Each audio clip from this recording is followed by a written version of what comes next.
Hola, ¿qué tal? Buenas tardes y bienvenidos a este episodio, ¿verdad? Esta sección de Y tú también puedes. Vamos a dar unos minutos para que se conecten otras personas. Si me quieren decir desde dónde se están conectando, el día de hoy vamos a estar contestando preguntas de la audiencia y tenemos un tema para compartir con la comunidad. Para todos los que son nuevos, recuerden que nosotros tenemos un canal en YouTube. El canal se llama Y tú también puedes. Y el propósito del canal es compartir recursos e información con aquellas personas que quieren establecer, hacer crecer y tener éxito en su propia compañía dentro de los Estados Unidos. Así que los invito a que visiten el canal, se suscriban y pues denle like, compartan la información. Bueno, pues vamos a empezar con el tema de hoy. El día de hoy vamos a estar hablando acerca de qué pasa si no declaramos nuestros ingresos o no le decimos al IRS cuánto es el dinero que ganamos, o si le damos cuentas mochas y no decimos toda la verdad. Para esto vamos a citar un caso real reciente, y este es el caso del señor Robert Anthony DiGiorno Sr. Este señor, él era un prestamista hipotecario y él tenía unas compañías de bienes raíces y básicamente compraba casas que estaban en mal estado y las revendía. Sin embargo, desde el 2005 al 2007, él no declaró todos los ingresos que estaba ganando, todo el dinero que él estaba ganando. Así que cuando esto sucede, lo que el IRS hace es que el IRS presenta una declaración de impuestos en tu nombre, en este caso en nombre del señor, reconstruyendo todo lo que sucedió. Y básicamente bajo este método de reconstruir, el IRS básicamente agarra tus estados de cuenta bancarios, en este caso de sus negocios, y contabiliza todos los depósitos que entraron como si fueran parte de sus revenue o de sus ventas, parte del dinero que él recibió. Como muchos de ustedes saben, a veces nosotros, si tenemos un negocio propio, muchas veces depositamos en la cuenta de banco del negocio tal vez dinero de nosotros que teníamos ahorrado, dinero que nos prestaron o dinero que nosotros sacamos de algún préstamo, de alguna línea de crédito. Bueno, pues bajo este método de reconstrucción no existe el estar preguntando si sí o no, de dónde viene. Simplemente el IRS agarra todos tus depósitos, los contabiliza como parte de tus ingresos o los ingresos que obtuviste de tu negocio y luego presenta una declaración. Ahora, lo interesante de este caso es que una vez que el IRS empezó a investigar las finanzas de esta persona, el IRS se dio cuenta que esta persona llevaba un estilo de vida extravagante y básicamente implicaba que estaba haciendo algún tipo de fraude. Y esos son cargos serios, ¿no? A la hora de enfrentarnos a una corte federal. Ahora, otra cosa interesante de este caso es de que el IRS se dio cuenta con quién estaba haciendo negocios esta persona y el IRS mandó ciertos citatorios para que las personas o las compañías con las cuales él hacía negocios le mandaran toda la documentación y así poder reconstruir el ingreso, ¿verdad? Una vez que esto pasa, pues básicamente el contribuyente está con las manos atadas y tiene que pagar intereses y penalidades sobre sus ganancias netas. Ahora, este caso nos da varias lecciones. Número uno, lo importante que es tener una buena documentación.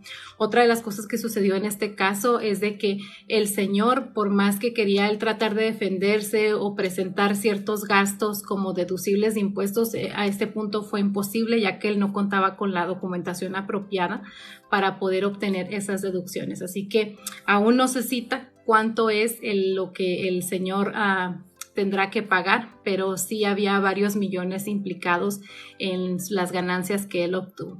Así que pues es triste, amigos, es muy importante que llevemos nosotros nuestras finanzas claras y presentemos nuestra declaración de impuestos. Una de las razones por las que miles de negocios terminan sobrepagando los impuestos es básicamente por la falta de información y por la falta de documentación. Muchas veces no contamos con la documentación apropiada para poder nosotros hacer ciertas deducciones, así que es importante que guarden bien todos sus recibos. Recuerden que un estado de cuenta bancario no es una prueba suficiente para el IRS de que hemos incurrido en un gasto de negocio, así que es una opción si ustedes quieren guardar sus recibos en formato papel o sacarle copias porque sabemos que se borran. También nosotros podemos valernos de la tecnología y utilizar algunas de estas aplicaciones donde podemos escanear los recibos y guardarlos en fotografías. Ojo, si usan alguna algunas de estas aplicaciones, asegúrense que ustedes puedan hacer una copia, un file de backup, para que pues en caso de que ustedes necesiten acceder a esos records estén ahí guardados y nada que de repente ya la aplicación ya no funciona o ya la bajaron, etcétera. Y pues bueno, esa es la información que quería compartir con ustedes el día de hoy. Básicamente, en conclusión, podemos ver que cuando nosotros no declaramos todos nuestros ingresos, se asigna a un agente del IRS para que haga una investigación y ellos obtienen todos nuestros récords bancarios, incluso pueden emitir ciertos citatorios para las personas o las empresas con las cuales nosotros hacíamos negocios, y de esta manera ellos reconstruyen nuestra declaración de impuestos en base a esos documentos. Vemos que en este caso, ¿verdad? Este señor salió bien perjudicado debido a la falta de documentación y pues a varias negligencias que ocurrieron en estos años. Así que pues a ponernos buzos caperuzos para que eso no nos suceda. Voy a pasar adelante con las preguntas de la audiencia. Me voy a regresar un poquito acá. Capitán Martínez, una pregunta. Cuando el IRS hace auditoría, ¿de cuántos años lo hace? Buena pregunta. Generalmente, ¿verdad? Se dice que el IRS puede auditar en los últimos 3 años y si nosotros tenemos payroll, pudiera auditar hasta en los últimos 4 años, pero a veces toma más tiempo que eso, ¿verdad? Entonces digamos que eso es relativo. Selene Gutiérrez, si dejo de trabajar en mi actual trabajo y empiezo a trabajar en limpieza de casas, ¿qué tengo que sacar? Buena pregunta. Recuerden que aquí en Estados Unidos es muy fácil comenzar un negocio propio o empezar a ofrecer algún servicio por nuestra cuenta. No necesitamos ni siquiera en algunos estados registrarnos. Básicamente nosotros ofrecemos el servicio y al final del año nosotros declaramos lo que ganamos por ofrecer ese servicio y las deducciones que vamos a hacer o cuáles son nuestros gastos deducibles de impuestos. Otra manera es de que si ya nos queremos lanzar en un formato, digamos, más profesional y queremos nosotros registrar un nombre de negocio, también lo podemos hacer. Una manera económica de hacerlo es registrar un trade name o un nombre ficticio, un DBA name, y con ese nombre básicamente nosotros ofrecemos el servicio con ese nombre. Sin embargo, legalmente cuando nosotros registramos un trade name o un DBA name a nuestro nombre, somos nosotros la persona natural la que está emprendiendo o estableciendo esa actividad comercial. Otra de las opciones es que también podemos registrar una LLC, que es una compañía de responsabilidad limitada, o podemos registrar una corporación. Ya es una preferencia personal y obviamente pues hay que informarnos antes de saber qué es lo que queremos registrar. Pero Selene, para contestar su pregunta, pues usted puede aventarse primero solita por su cuenta, ¿verdad? Y empezar a ofrecer sus servicios. Una vez que usted vea que sí le está yendo bien y usted desea continuar haciendo esto, entonces ya puede formalizarlo y registrar una empresa comercial. Espero haber contestado su pregunta. Dinora Mejía, si recibo dinero por Zelle, ¿tengo que declararlo y Cash App por mi cuenta personal? Muy buena pregunta, Dinora. Recuerden que hay ciertos ingresos que son taxables y si hay ingresos que no son taxables, pero en este caso, si nosotros estamos realizando algún tipo de servicio a cambio de ingresos o de dinero, ¿no? Entonces esos ingresos se convierten en ingresos taxables y no importa si nosotros nos están pagando por Zelle o nos están pagando por Cash App o nos están pagando por Venmo o nos dan un cheque. Esos son métodos de pago, ¿verdad? Son transferencias y son métodos de pago.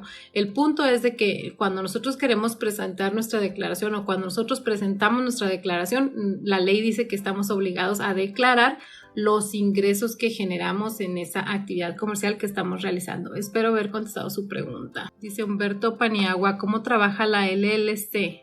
Porsche. No entendí su pregunta, pero una LLC, Humberto, es una estructura empresarial, es una empresa, es una compañía, es una estructura comercial.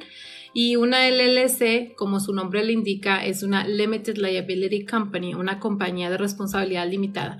Uno de los propósitos que tiene el registrar una LLC es proteger nuestra propiedad personal para si llegara a ocurrir una demanda a la hora de que nosotros estamos realizando la transacción comercial, digamos que es la empresa la que tiene que responder, no tengo que yo responder con mis bienes personales. Mis bienes personales es mi dinero en mis cuentas personales, mi casa, mis ahorros, mis vehículos, etc. Entonces, simplemente es el negocio en que entra en la transacción. Si algo pasa, el negocio tiene que responder. Eso es lo que nos nos ofrece la compañía de responsabilidad limitada. Ahora, no piensen que por registrar la LLC automáticamente tienen esa protección, sino que existen ciertas normas o estatutos bajo que nosotros tenemos que cumplir para poder seguir contando con esa protección. Ahora, a nivel fiscal, la LLC puede decidir cómo le va a pagar impuestos al IRS, ¿verdad? Cómo va a tributar o a declarar sus impuestos. Entonces, tiene una flexibilidad fiscal, existen ciertas ventajas y pues también como todo, ¿no? Hay desventajas. Espero haber contestado su pregunta. Dice Bélico Navarro, trabajo como subcontratista para una compañía de pintura. ¿Ellos tienen que mandarte $10.99 al final del año? Buena pregunta, Bélico. Cuando nosotros le pagamos más de $600 a un trabajador independiente o a un subcontratista, es una obligación fiscal que nosotros tenemos que darle una forma 1099 a esa persona al final del año. Ahora, otra vez nos vamos a principios. La ley dice que es nuestra obligación como contribuyentes declarar todos nuestros ingresos. Entonces, si yo sé que yo trabajo para una compañía de servicios de pintura y la compañía me pagó $20,000 en ese año, ¿verdad? Y al último la compañía no me mandó la 1099, eso no quiere decir que yo no tenga que hacer impuestos. Hay muchas razones o muchas cosas que pudieron haber pasado. Tal vez se perdió la forma en el correo, tal vez la mandaron a otra dirección o tal vez no se dieron cuenta que tenían que hacerlo y luego la hacen tiempo después y luego entonces uno se ahorca y uno solo. Entonces, uno mismo como contribuyente, uno simplemente declara los ingresos, aunque uno no haya recibido la forma 1099, ¿verdad? Esa es la forma honrada de hacerlo. Si ya la persona o la compañía me manda la 1099 más adelante, pues de todas maneras yo ya declaré todo el dinero, así que pues yo estoy tranquilo, ¿verdad? Espero haber contestado su pregunta. Mi empresa tiene ya inscrita ante la IRS y desde el marzo 29 del 2023, ¿cuándo tengo que hacer las taxes? Nutri Cosmetic Life. Ok, depende de cómo registró su empresa. Si su empresa va a pagar impuestos como una partnership o una sociedad o va a pagar impuestos como una corporación S o S Corporation, su fecha límite para presentar una declaración sería el 15 de marzo del 2024, porque usted me está diciendo que registró su negocio en el 2023. Ahora, si su negocio va a pagar impuestos como sole proprietor o dueño único de negocio o va a pagar impuestos como una corporación C de casa, en ese caso su fecha límite es el 15 de abril del 2024. Espero haber contestado su pregunta. Manuel Calero dice, después de identificarme por la carta 5071C, no me dan mi reembolso después de 15 semanas. ¿Por qué? Habría que comunicarse con el IRS. No sé si usted haya mandado la documentación por correo. Otra vez, recuerden que muchas veces cuando mandamos cosas por correo se pueden perder. Mi consejo, ¿verdad? Y apúntenlo, no se les olvide, es que cada vez que ustedes tengan que mandar algún documento al IRS, incluso si van a mandar un pago, siempre háganlo por correo certificado. Esos $4 o $5 que tal vez van a pagar por ese sobre les van a salvar muchos dolores de cabeza y tal vez muchas penalidades. Mucha gente no lo sabe, pero vamos a decir, si yo tengo que presentar mi declaración de impuestos el 15 de abril, ¿verdad? Y el mismo 15 de abril yo voy y pongo el cheque en el correo para pagar esos impuestos, aunque fueran las 12 de la noche, siempre y cuando yo le enseñe a la IRS esa estampita de correo certificado que yo puse ahí mi cheque, entonces el IRS me libra de penalidades, pero uno tiene que tener las pruebas. Muy importante la documentación. Jovana dice, me refiero a cuando va a hacer taxes por ese dinero que voy a enviar a México, gracias. No entiendo muy bien su pregunta. Recuerden que el ingreso que es taxable es el ingreso que nosotros recibimos por nuestro negocio o por los servicios que prestamos. Ahora, los gastos deducibles de impuestos tienen que ser gastos que son ordinarios y necesarios para las operaciones del negocio.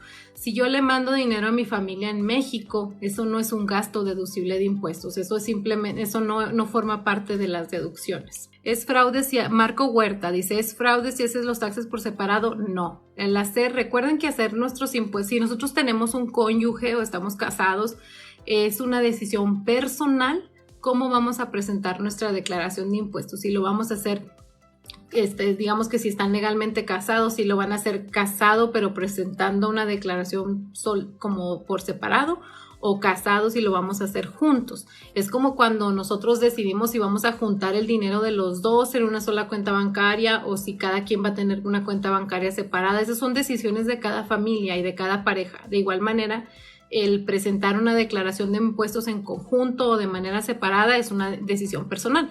Ahora, si ustedes están legalmente casados, pues obviamente la declaración tiene que decir que son casados, pero están presentando una declaración por separado. No se van a poner como solteros. ¿Me explico? Espero haber contestado la pregunta. Patri dice, soy propietaria de un townhome, lo tengo alquilado, le debo al banco la hipoteca. ¿Cómo puedo poner? Ok, no, me quedé a medias con su pregunta, pero cuando nosotros estamos digamos, rentando como usted, el ejemplo de usted, una townhome o una townhouse, o estamos rentando una casa, cuando nosotros reportamos presentamos nuestra declaración de impuestos, se reporta todo el dinero que recibimos de la renta, menos todos los gastos que tuvimos, y luego se deprecia el valor de la propiedad y ya va a depender si es una propiedad residencial o si es una propiedad comercial, ya va a depender el periodo de depreciación. Ahora, si nosotros todavía tenemos una hipoteca, entonces lo que se deduce de impuestos no son los pagos de la hipoteca, sino que se deducen los intereses que nosotros estamos pagando de la hipoteca. Y obviamente se deducirían en base al año fiscal. Entonces contabilizamos los intereses que pagamos de enero al 31 de diciembre, que solamente es el calendario fiscal de la mayoría, y eso entra como una deducción de impuestos. Espero haber contestado su pregunta. Rey Eduardo Ruiz, hola, ¿se pueden hacer los taxes aún? Sí, sí se puede. C. Vázquez, hola, tengo una casa, voy a ponerla en renta, quiero sacar una LLC, ¿es necesario o no? Otra vez, es una decisión personal. Cuando nosotros rentamos una casa, digamos que nos estamos metiendo en un negocio que tiene bastantes riesgos. ¿Por qué? Porque nosotros no vamos a vivir ahí va a vivir otra familia, probablemente tenga niños, mascotas, etcétera. Entonces, si por alguna negligencia llega a ocurrir algún incendio y nosotros no estamos bien preparados con alguna aseguranza, si llega a haber algún accidente, todo eso es lo que uno tiene que considerar, ¿verdad? Es algo serio. Entonces, como les comenté ahorita, cuando nosotros hacemos negocios con una LLC, el propósito de la LLC es proteger nuestra propiedad personal. Sin embargo, en este caso, si nuestra aseguranza tiene la suficiente cobertura para cubrir todos los daños, pues la aseguranza sería suficiente en caso de que no tengamos una LLC. Ahora, hay ciertos estados donde es relativamente económico registrar una LLC y mantenerla. Por ejemplo, hay estados donde simplemente tenemos que presentar un reporte anual y tal vez ese reporte anual nos cobren $10, $50, $130 hacerlo. Perfectamente un gasto que alguien podría realizar. Sin embargo, hay otros estados como California donde el mantener activa una LLC nos cuesta $800. Entonces, si nosotros estamos rentando una propiedad en California y lo hacemos bajo una LLC y esa es la única casa que tenemos, pues básicamente casi le estamos dando un mes de renta, ¿no? Entonces es una decisión personal, ¿verdad? Hay ciertos tipos de aseguranzas, me parece que es Umbrella Insurance, que a veces ofrece una muy buena cobertura en casos de riesgo y a veces es mucho más económico hacerlo de esa manera, pero otra vez es una decisión personal de cada quien. Dice Giovanna, no es para construcción en México y estoy enviando cada mes arriba de 2,000, ¿cuánto pagar taxes? Ok, para que un gasto sea deducible de impuestos, nosotros tenemos que tener un propósito de lucrar. Tiene que ser business motive, un business purpose, un propósito de hacer negocio. Entonces, si yo voy a construir una casa en México porque la voy a rentar en el futuro, tengo un motivo de hacer negocio y en ese caso eso podría ser deducible de impuestos. Sin embargo, si yo estoy construyendo la casa porque me voy a ir de vacaciones o se la estoy construyendo a mi familia, pues entonces ya ahí ya no sería deducible de impuestos. O hago trabajos por mi cuenta, me pagan con cheque, ¿qué cosas puedo poner como deducible? Depende del tipo de negocio que usted tenga. O sea, por ejemplo, si yo soy fotógrafa y me dedico a tomar fotos, ¿qué puedo deducir? ¿Cuáles son los gastos ordinarios y necesarios que un fotógrafo podría tener?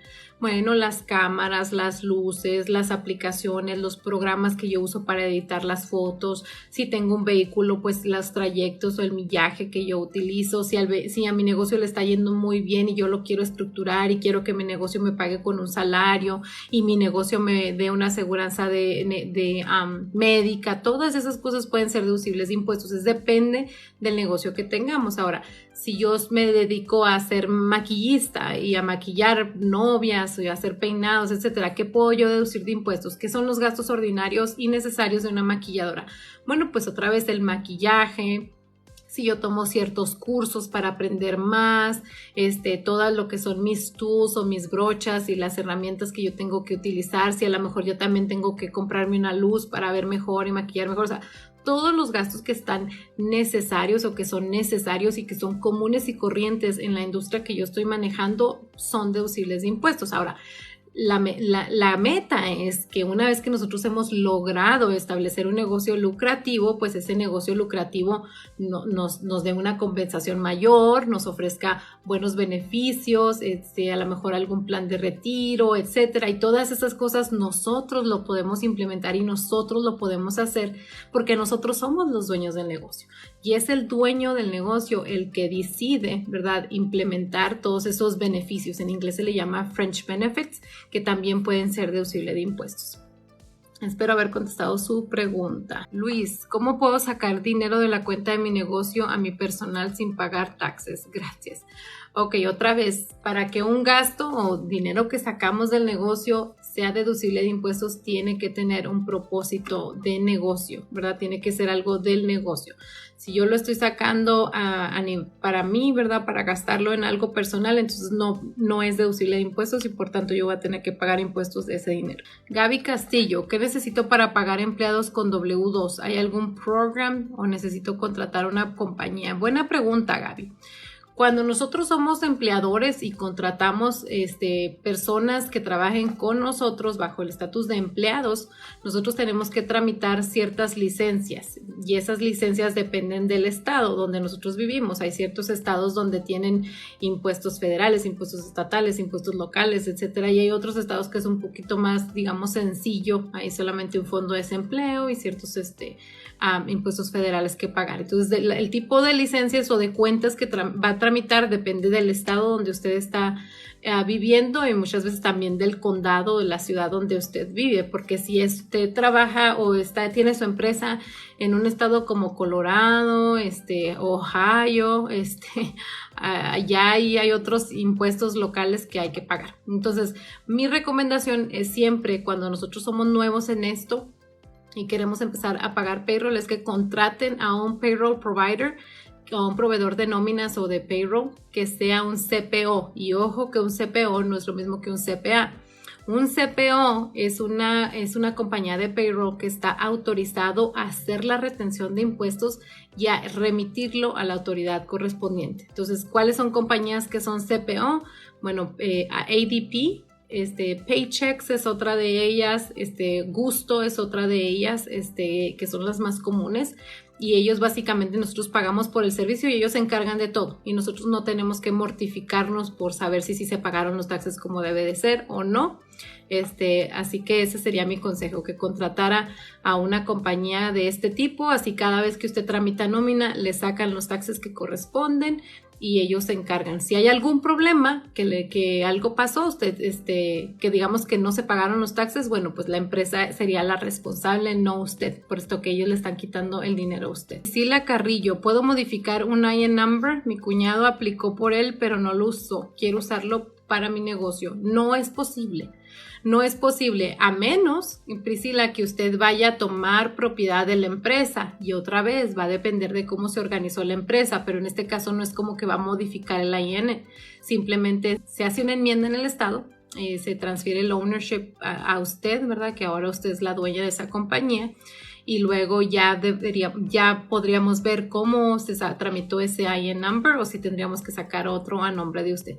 Mi consejo, no se complique la vida, mejor usted saque su propia empresa y saque su propio IN number. Recuerden que muchas personas no saben esto, pero en Estados Unidos no se necesita tener un número de seguro social para poder registrar un negocio. Podemos registrar un negocio propio incluso si tenemos un número ITIN o ITIN. Dice Pili Nevares, hola, yo trabajo como limpiadora limpieza. ¿Qué clase de formas puedo pedir para reportar taxes? Ok, Pili, no No entiendo muy bien su pregunta, pero esa es otra cosa que pasa, que muchas personas estamos acostumbrados a que al final del año ya sea que nos dan una W2 y con la forma 10 o la forma 1099 y nosotros ya con eso vamos a hacer nuestros impuestos. Si nosotros trabajamos por nuestra cuenta, no necesitamos nada de eso. Simplemente vamos con nuestro preparador de impuestos y le decimos, mira, esto es todo lo que yo gané, en lo que me pagaron mis clientes por este servicio que yo estoy prestando y estos son los gastos que obtuve. No necesito una forma, simplemente yo declaro los ingresos que obtuve. Jennifer Ortiz, hola, yo tengo una LLC de un solo dueño, apenas está comenzando. ¿Crees que es mejor ponerla como S-Corp? Esa es una decisión personal. Ahora, el S-Corp depende de varios factores. Número uno, ¿qué tipo de negocio tenemos? Porque ser S-Corp no a todo el mundo le conviene, no a todos los tipos de negocio les conviene. Número dos, ¿cuáles son sus metas como dueña de negocio? Y número tres, ¿cuáles son las ganancias netas que tiene ese negocio? El tener un negocio que paga impuestos como corporación S nos genera ciertos tipos de gastos administrativos porque tenemos que como dueños estar en una liquidación de sueldo, un payroll o una nómina y tenemos que pagar ciertos impuestos durante el año. Mi consejo siempre es que empiecen como sole proprietor o por su cuenta primero para que ya ustedes, digamos que esa es la forma más sencilla de hacer negocio y no se agregan cargas o gastos administrativos que el negocio todavía no se puede costear. Una vez que el negocio nos está yendo súper bien y estamos bien establecidos y ahora sí ya podemos, digamos, pagar otros gastos, entonces ya nosotros podemos considerar si esa es una opción y si es una opción viable, ¿verdad? O sea, si tal vez vamos a pagar más costos administrativos, pero eso mismo que pagamos tal vez es lo que íbamos a ahorrar de dinero en impuestos, pues ni nos conviene, mejor nos quedamos como estaban. Entonces habría que analizar su situación. Mago Ramos, para pagar payroll tenemos Workers' Comp. Buena pregunta y con esto me voy a despedir. Se los voy a plantear así. Es como si yo dijera, para poder tener un carro, ¿tengo que tener aseguranza de carro? La respuesta es que no, ¿verdad? Una persona puede tener un vehículo y manejarlo sin aseguranza. Sin embargo, si pasa algo, ¿qué pasa? Pues uno tiene que ser el responsable, ahí va a tener uno que pagar una multa o penalidad, ¿verdad? Por no haber tenido la aseguranza y haber andado manejando sin aseguranza.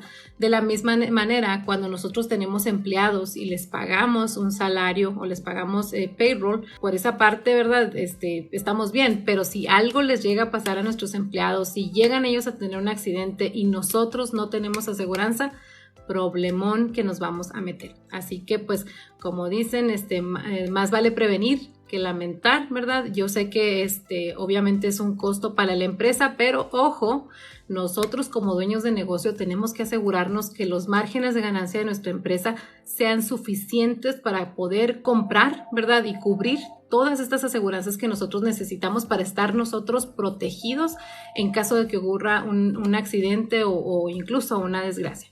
Me dio mucho gusto ver todo el apoyo. Gracias por conectarse.